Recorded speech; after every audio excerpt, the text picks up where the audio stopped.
Hello ladies and gentlemen, my name is Joseph Wise, and today I'm going to be talking about technology and education, and how over the years the two have intertwined, and how both are destined to evolve together. Think about it though.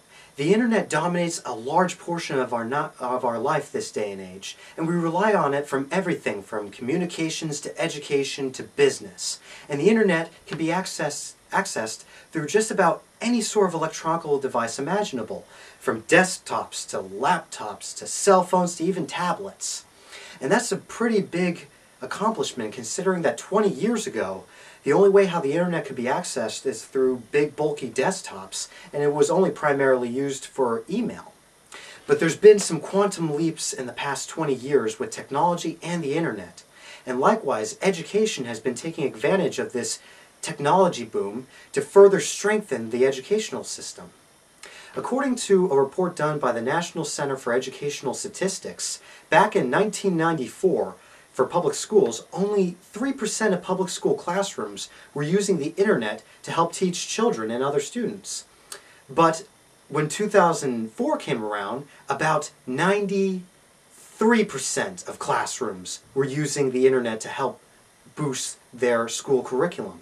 That's incredible. And likewise, colleges have also been taking advantage of this as well. And think about it, even if you're not an online student, you still use the internet to find primary resources, academic journals, and other things to do research for papers or for other projects. But especially with universities in the past 20 years, there are now 500 plus universities that offer an online education program, and we can only expect that to increase. Especially according to a news article done by US News, in 2010, there was a 10% increase of people taking an online course as part of their university education, their college education. And there were about 6.1 million students who took an online course during the course of their university studies. And what an online course basically means is that about 80% of everything you need to do for the course is done online, and there's little to no face-to-face connection at all with an instructor. This could very well be the way of the future, that we use the internet for education, primarily for education, especially because with all the advances that have been happening with education, this was only a 20-year period. Imagine what technology and education will be like 20 years down the road, even more so. Of course, there still is a lot of room to debate about this subject, because according to the same study done by US News, the chart that shows the growth of people taking online courses is beginning to plateau in recent years. And a lot of educational experts expect that there won't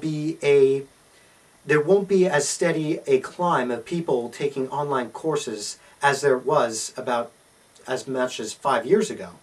However, by the same survey, about 67% of university professors claim that online education through online courses through a university are just as good, if not better, than their brick-and-mortar counterpart.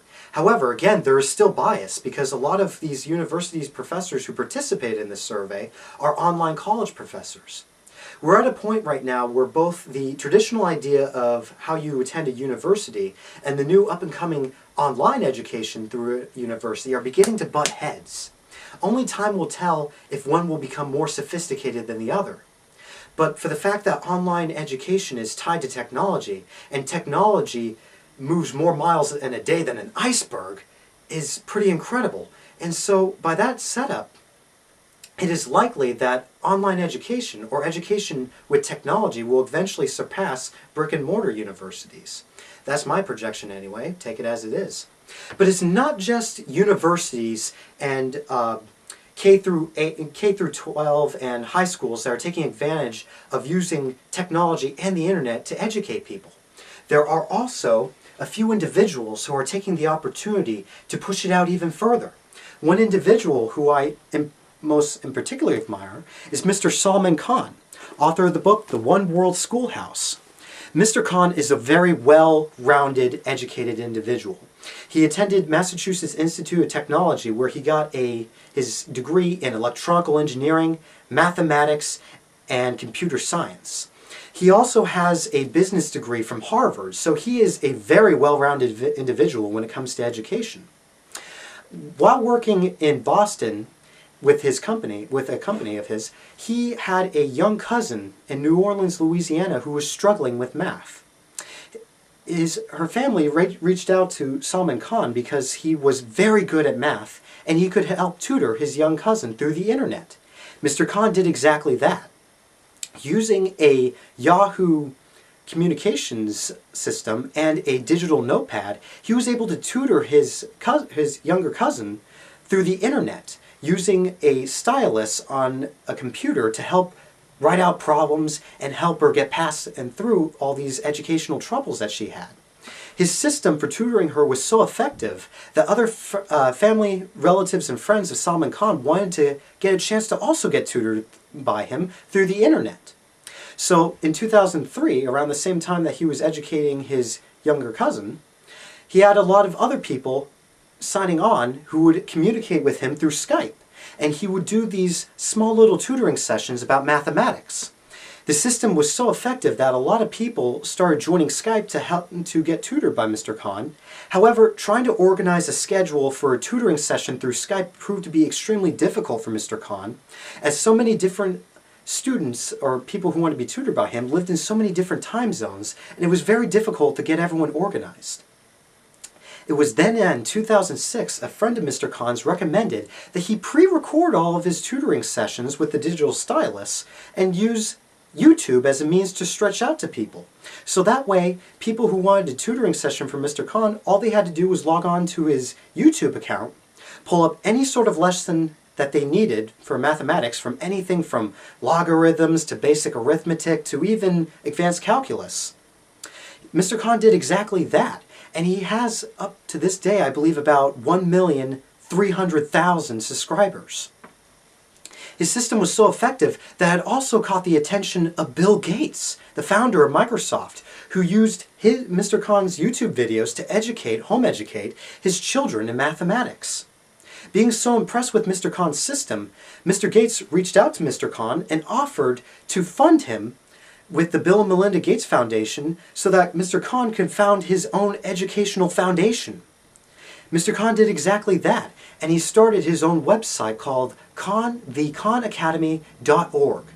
It is a free website where you can log on, create an account, and get educated and tutored through not just mathematics, but also sciences like chemistry and computer sciences. The system is very effective, and I'm also a student, by the way, of Mr. Khan's Khan Academy, and it is a very effective system because there is also interactive modules that you can do on his website where you get to practice mathematical problems, and if you get stuck, you can pull up a YouTube video where Mr. Khan walks you through it. It is a very effective system, and it has a lot of aha moments where everything makes sense. Mr. Khan's promise is that he will never charge a cent to educate anyone who wants to be educated or tutored by him. And for the fact that he is funded by the Bill and Melinda Gates Foundation, chances are that is a promise Mr. Khan can keep. The most effective means of using technology and the internet to educate people is also based upon student-centered learning. That is where the focus and the primary objective is to focus on student success, to the point where the traditional method of having the teacher be the sage on the stage has it be instead where the teacher is amongst the students as the guide on the side, to help the students focus to be the best to their potentials for education. This system is very effective, and with the example set up with online education, online universities, and even with Mr. Khan's Khan Academy, the future of education looks even brighter than before.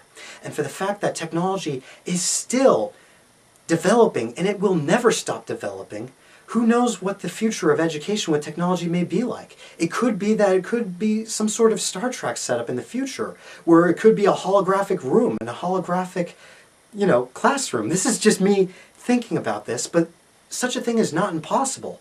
It just requires time and technology, and education will be in the forefront of driving that technology forward. I cannot wait to see what happens with technology and education in the future. Thank you very much for watching.